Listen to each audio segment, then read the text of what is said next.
Welcome to the Dwelling.Health Podcast, where we explore how the places we live influence our health. I'm Shiv Gaglani, and together with my co-host, Brittany, we'll uncover the invisible forces inside our homes, from air and water quality to chemicals, light, and noise, and learn practical ways to make our environments work for us. Because health doesn't start at the clinic, it starts at home. Today, it is an honor to speak with Christine Todd Whitman, who is perhaps best known as the 50th governor of the state of New Jersey and serving as its first woman governor from 1994 until 2001, as well as the administrator of the Environmental Protection Agency, or EPA, from 2001 to 2003 under President George W. Bush. As governor, Christy Whitman earned praise from both Republicans and Democrats for her commitment to preserve a record amount of New Jersey land as permanent green space. She was also recognized by the Natural Resources Defense Council as having instituted the most comprehensive beach monitoring system in the nation. As EPA administrator, she promoted common-sense environmental improvements, such as watershed-based water protection policies. She championed regulations requiring non-road diesel engines to reduce sulfur emissions by more than 95%. During her tenure, the agency was successful in passing and implementing landmark brownfields legislation to promote the redevelopment and reuse of brownfields, previously contaminated industrial sites.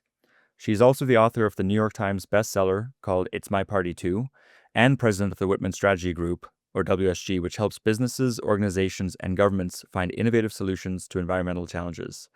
She's the founding co-chair of the Forward Party with Andrew Yang, and very impressive person to have on this podcast today. So, Governor Whitman, thanks so much for taking the time. No, it's a pleasure to be with you. And so, as I mentioned before you joined, before we started recording, this is a podcast that started from our roots in educating healthcare professionals. So we really care a lot about people's backgrounds and what got them interested in and passionate about what they do. So the first question I'd like to ask all our guests is, what inspired your interest in the environment, conservation, and public service in the first place? Well, I grew up on a farm, and when you do that, you see very quickly the impact that human activity can have on Mother Nature, how quickly we can destroy it, and how quickly Mother Nature can reassert itself if you give it a chance. And I also grew up in a very political family. As the youngest of four by 8 years, I was the one that was around the dining room table all the time when my parents were talking about what was happening in the country or in the state or in the county or our town. So I grew up very interested in policy. And that's what really drove me to want to get involved. I didn't know how exactly. Majored in international government when I went to college, was thinking more State Department type things. But, I just, as happens so often in life, it is the serendipity that intervenes. And you suddenly find yourself with opportunities you never thought of. And if you feel like it, you take advantage of them, get yourself out of your comfort zone and start to develop an ability to really talk about things and get to really know how you can solve problems in a positive way. Yeah, absolutely. That's great. That's a great shared thing that a lot of our guests say, is that the serendipity kind of brings them to where they are. I'm curious, was there like a specific like environmental issue that you seized upon even as a child or when you were developing your public service career that you said, this is something I really want to stake myself on? Well, I mean, open space was a big part of that. As I say, I grew up also not just on a farm, but within a very much an outdoor family. I mean, we would fish, we would hike, my father and mother always said, leave a place better off than you found it. That was my father's mantra. You always want to leave a place better off than you found it. And we did a lot of outdoor activities were a big part of my growing up. And so I understood the importance of open space and very much wanted to preserve that, because understanding that Mother Nature can do a better job of doing things like cleaning our water and cleaning our air than any utility can. And we were better off for those very reasons, but also because of the psychological impact of having open space around people where they could get away, whether they lived in a city and there were city parks, that kind of thing. It's necessary I believe, for people's well-being. So all of those things came together to ensure that I always had a focus on the environment as well as a bunch of other things. But the environment was very important to me. Yeah, absolutely. And so I know that was a big part of your tenure as governor of New Jersey, preserving green spaces and open spaces there. Now, when you went to join the EPA as administrator, some of your things I mentioned in your bio were the lower sulfur requirements for non-road diesel, the Hmm. watershed-based approach, and Clear Skies Initiative, which are some of the most important things for your legacy. As I read about them, what are some of the things that you're most proud of from your tenure as the EPA administrator, especially now that you've had 2 decades or so since you were in that role? Hmm.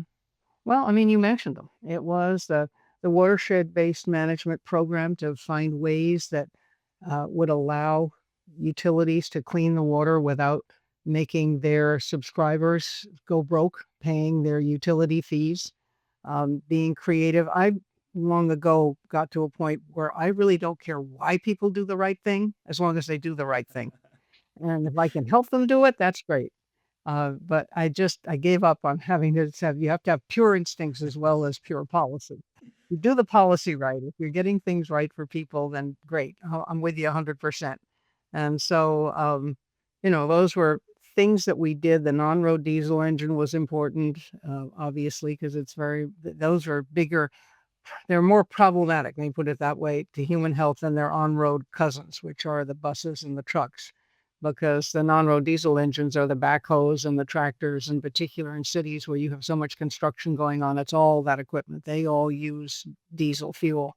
And so by being able to reduce that by 90 some odd percent. But then one thing of which I'm very proud, but nobody ever talks about is I'm one of those who doesn't understand how you're making progress if you don't know where you started. And so I asked the agency, the scientists and everyone in the agency to put together a report card on the environment, where we were, where we think we've started and how we were doing. And they did a really comprehensive job of it. It's an excellent document, but it was something that I always felt should be updated every 5 to 10 years. And of course, that unfortunately hasn't happened. And the only problematic part of that whole thing when we were doing it was the, the chapter on climate change. And the administration at the time did not want us to put in anything substantive about climate change. And the language that they gave me back to put in to the report was such that I thought if we put it in that way, it just undermined the credibility of the rest of the science Yeah. behind the report. And so I wouldn't do it. And we just put in a sentence saying, here are some of the most recent studies on climate change. And we were able to get that in, but I couldn't do the rest of it because it just wasn't scientifically accurate, I didn't think. Yeah. Whereas the rest of the report is very scientific. One thing I admired, like reading about kind of your legacy and learning more about you, is the pragmatic approach you have, where obviously there's many stakeholders, and you even mentioned that there's often misaligned incentives, but if you can somehow figure out that zone of possible agreement to align incentives, then you can get Hmm. people who typically would never even come to the same Right. table to agree to do something. And the same thing goes for like political, leadership versus environment, what the environment says. Climate change is obviously something you've advocated for improving over many last several decades, even since leaving the EPA. I'd love to hear, like, what do you see as the most pressing, like what environmental issues do you see as most pressing? What keeps you up at night today? And I'm sure there's a lot of them. We may not have time to cover all of them, but No, there are a lot. I've been saying for a long time that the most immediate issue that we have environmentally is water quantity and quality. And of course, that ties Hmm. right into climate change. That's they're, you can't separate them out. But we don't make any more water. And water is something that of which we need to be aware. And these droughts, and for instance, I live on the farm on which I grew up here in New Jersey, and we've had a very, very dry fall. And we're still 4 or 5 inches below normal. Hmm. And so that's significant. That's significant. It's happening across the country, other than the places where all it does is floods. And if people don't understand that Mother Nature is telling us she's a little ticked off at us. And she's trying to warn us that if you don't do something about it, this is only going to get worse. This is only going to get worse, and it's going to claim lives, claim businesses, claim livelihoods, and cost the country billions of dollars, as it does every single year, getting worse every year. But to me, if you pick a single issue, it all comes under climate change, and climate change is the overarching, to me, important issue. But the most direct to people is water. Yeah. accessibility, the cleanliness of it. And that's what really disturbs me with what this administration is doing in rolling back the protections in the Clean Air Act, because what goes up in the air ends up down on the ground, and that gets into the water table, and that can get into your water quality. And the what happens when you have saltwater intrusion from the storms, because that changes an ecosystem, and then the next time the storms can come in even further. All of that is affecting people's ability to get clean water without having to have utilities spending multi-million dollars to upgrade their facilities, which of course is then passed on to the utility to customers through rates. Yeah, no, absolutely. I'm glad you identified that. I recently read Aaron Brockovich's book, Superman's Not Coming, about all the water issues. I'd be curious. I'm sure like that movie came out around the time you were administrator of the EPA. Have you ever worked with her or like collaborated in any way with No, those kind of groups? I've never worked with her, respected her work, Yeah, respected how she put herself out there. yeah, And, she got a lot of pushback. She was not a welcome person in a lot of places. yeah, She didn't have an easy time of it, but she was pointing out critical issues. And I think she deserves a lot of yeah. credit for raising people's understanding of the interrelationship between human activity and the environment and what we have around us. Yeah, no, absolutely. That's why it's a little shocking, as you had mentioned, this current administration rolled back the ban of PFOA, PFAS in the water, the forever chemicals, and The endangerment finding they're working on. Now, we're worried about Tylenol, but we're not worried about the impact of dirty air and dirty water. I mean, this is just ridiculous. The priorities are all screwed up. And are making no sense. And we're getting way behind because not only are they rolling back the regulations, they've done away with a lot of the enforcement officers and, of course, the scientists. And once you start losing that yeah, institutional knowledge, once you lose the ability to enforce regulations, I mean, one thing people don't understand is that air doesn't stay in one place. Water doesn't stay in one place, it migrates.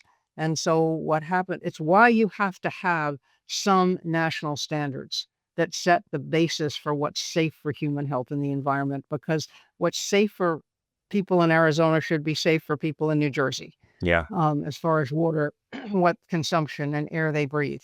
That should be the same, because what happens in Arizona when they get the big dust storms, for instance, they don't stay in Arizona, they migrate, and most of them are coming east. I could have shut down every business, every manufacturing facility in New Jersey while I was governor, and still had trouble with meeting clean air standards because of air transport from coal mines in West Virginia and Kentucky. So we have to understand that's why there is some need. I agree. I'm all for states being more protective if they want to be, but there has to be some need for basic standards that are national. yeah.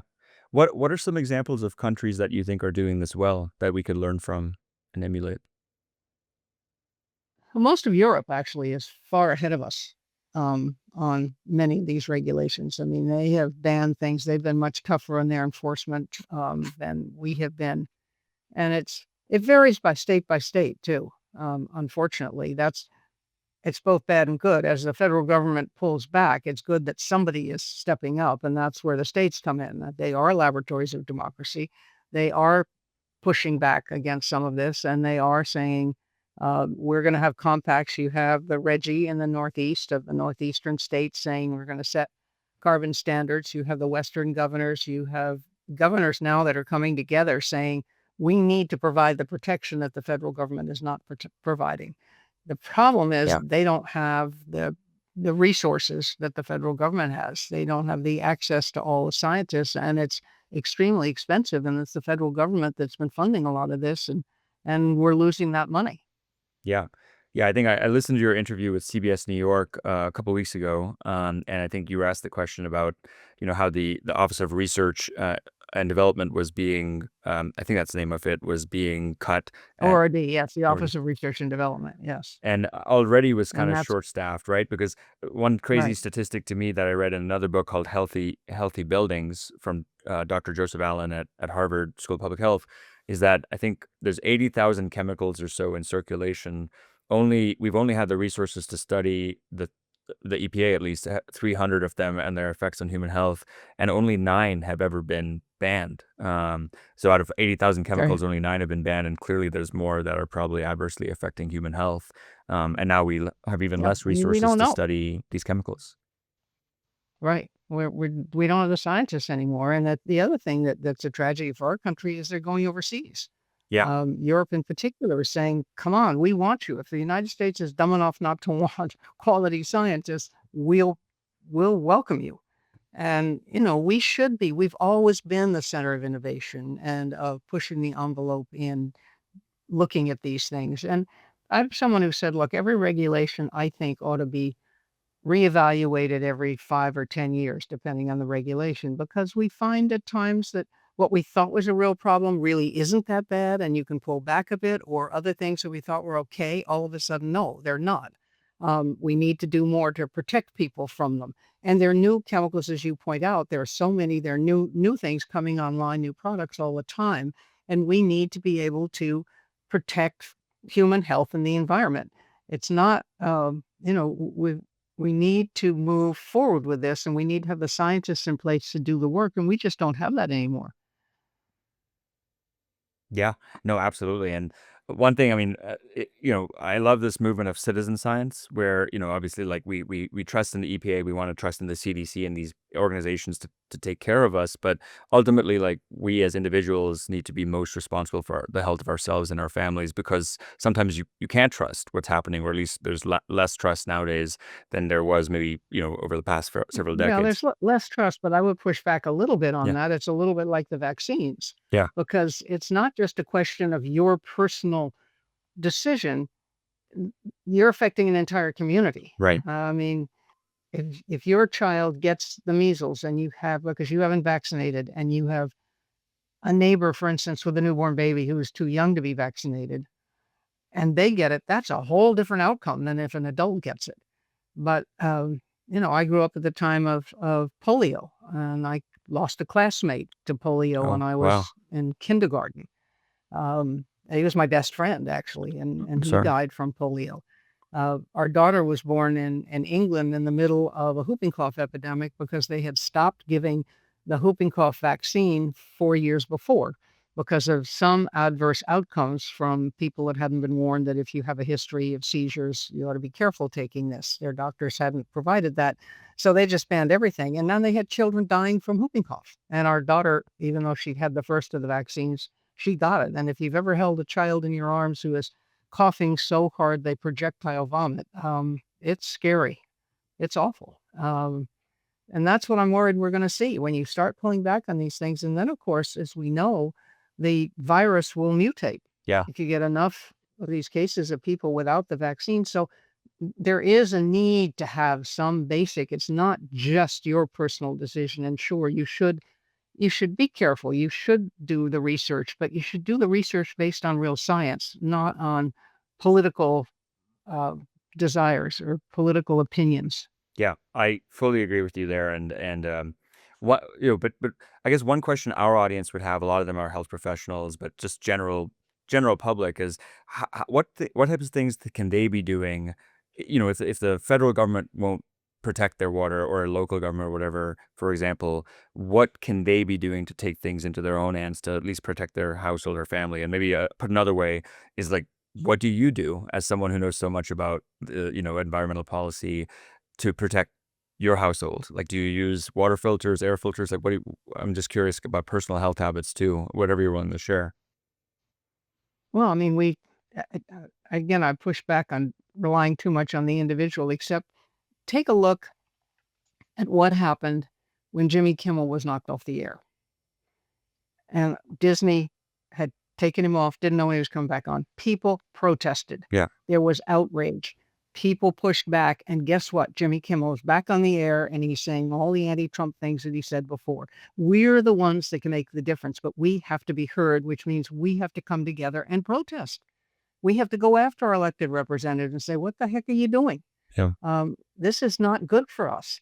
This is a democracy, and democracy doesn't ask a lot of us. It does ask us to be informed and to vote, but it gives us the opportunity to speak out And, I don't filter. We do have a filter in the water because we have a well.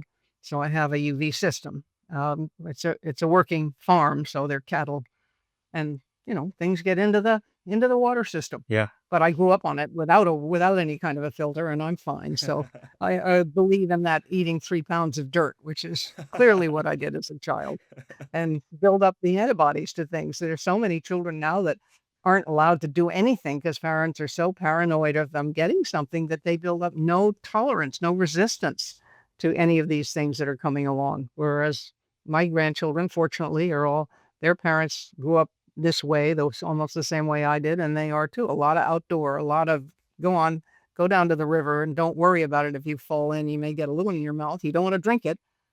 Yeah, we know that, but although we used to. But anyway, it's changed, and the usage of us, the watershed have changed. So you don't encourage that, but at least exposing them to some of these things, I think, is not bad. But we're not paranoid about it. We just live our lives and try to be sensible. The old Ye- wash your hands kind Yeah. of approach.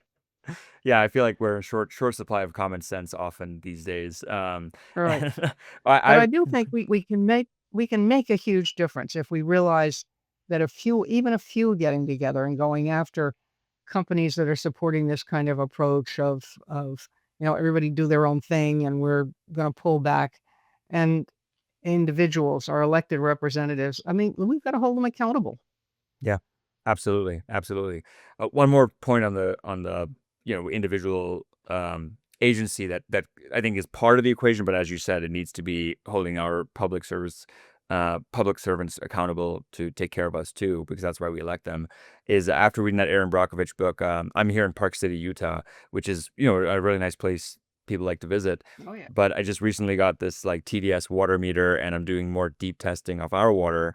Obviously, I've looked at the EWG reports and other things, and I was shocked to see just this weekend that we have 500 ppm TDS, and like I think safe is under 150, and I'm like, maybe it's a lot of hard stuff, but it was an old mining town, and the creek that runs by my Hmm. place here is Poison Creek is what it's called, and so I'm diving Yeah. deeper and getting a full testing to see what I've been drinking and what my family's been Yeah. drinking for the Well, that's last. important. I mean, Yeah, people do have to take some responsibility along those lines, but then your remedy has to be to go to the officials and say, what the heck are you doing allowing this yeah, to go on? Not warning people that there might be this problem, not providing some money so that people who ordinarily couldn't afford it can get some kind of a filter on their water, or yeah, if it's coming from a utility, going after the utility. I yeah, mean, you're absolutely right, and people need to take responsibility for their own lives. It's like making sure your children put on seat belts or wear helmets when they bicycle.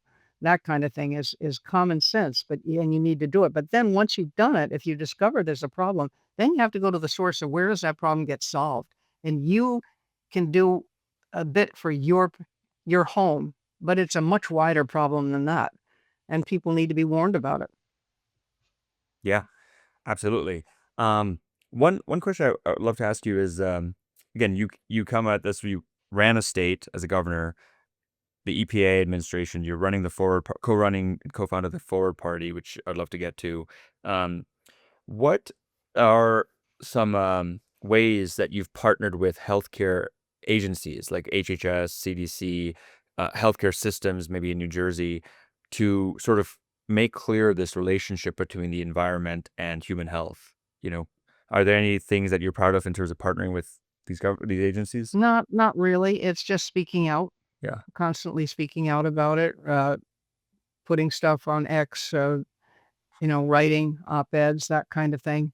We don't have a formal relationship with any of the state departments on health and human services or any of that. yeah, yeah. Are there any like pieces of advice you want to give to our audience? Again, many of them health professionals, but others about things I mean, in addition to what you already said, which is writing to the politicians, getting active, protesting, other pieces of advice that you would give them to, to have the courage of, Well, certainly those in the health professional field, stick to your guns.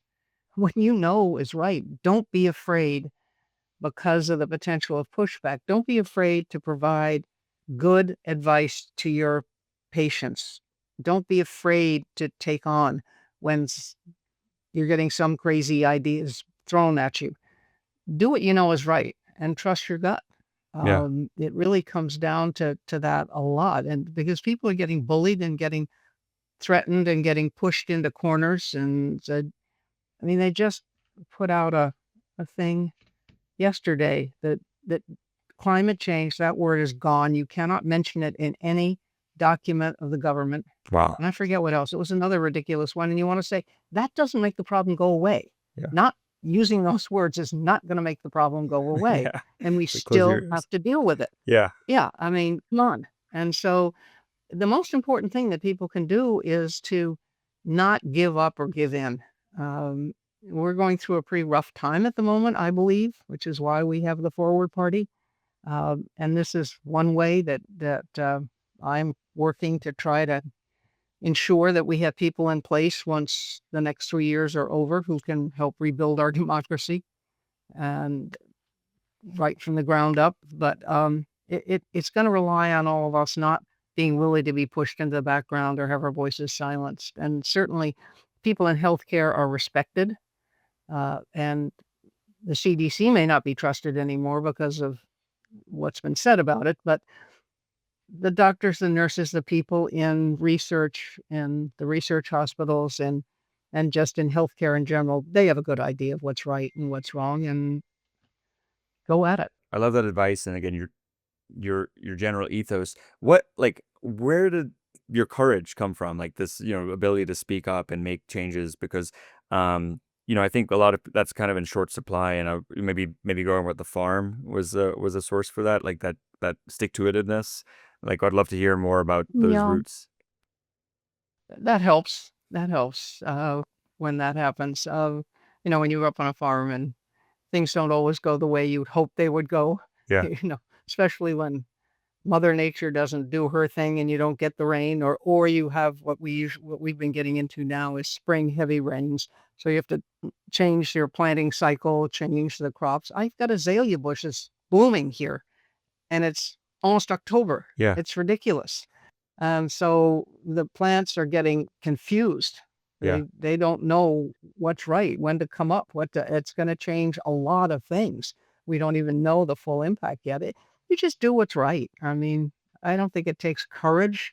I mean, it does. It does for the people who are way out there, who Yeah. are the kind of people that would incite the ire. And nowadays, unfortunately, we've gotten so much more violent as a society, and we've seen Yeah. the way we take our disagreements take is to beat up on each other or shoot each other. It's really in a sorry place, but you've just got to, the time to stand up is when things are bad like that. If you don't, then the bad guys win, or those who are trying to silence voices win. So you just have to do what is right and, take precautions, but understand that there's it's about more than just you.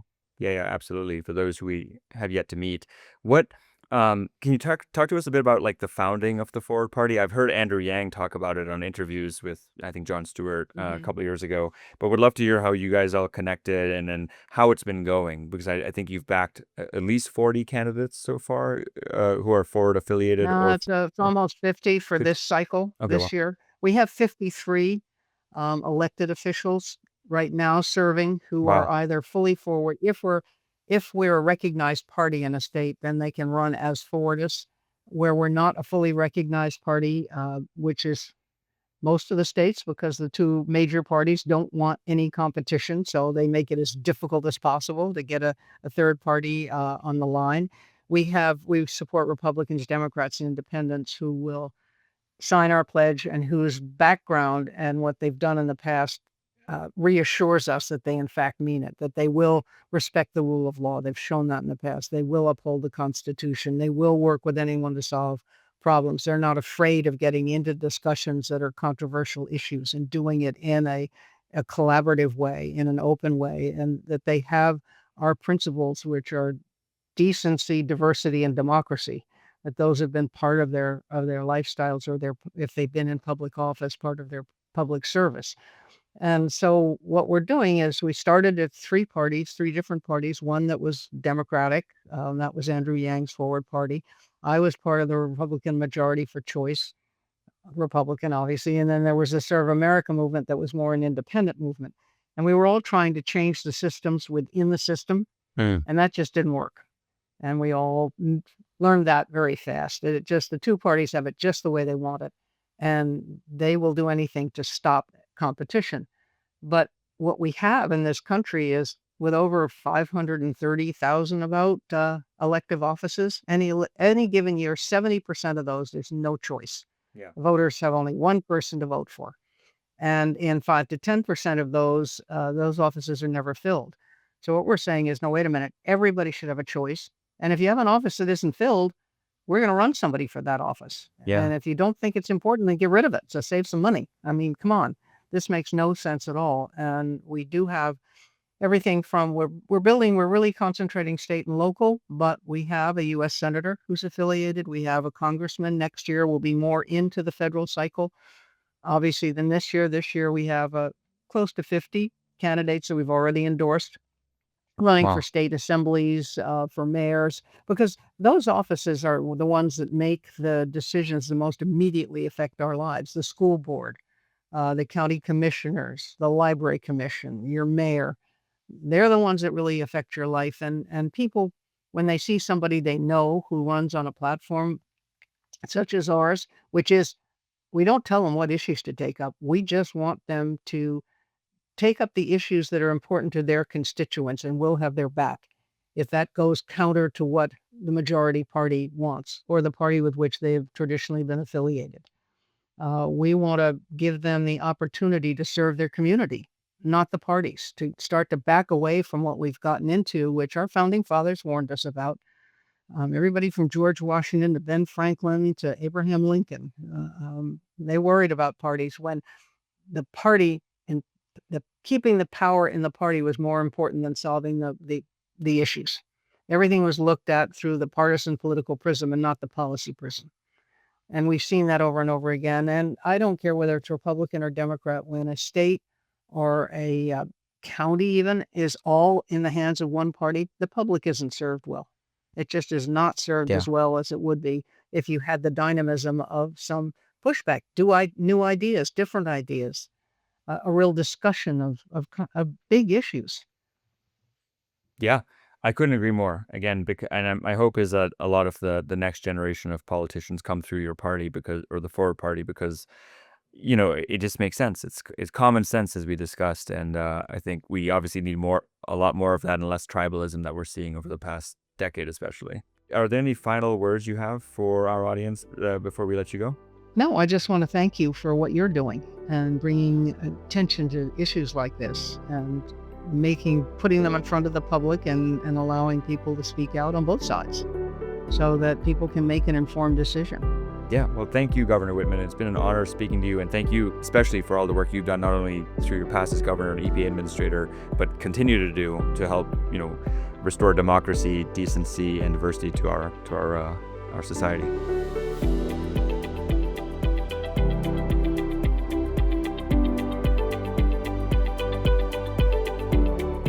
I'm Shiv Gaglani. Thanks for listening to the Dwelling.Health Podcast. To learn more or get your own home health checkup, visit Dwelling.Health. Take care of yourself and your home.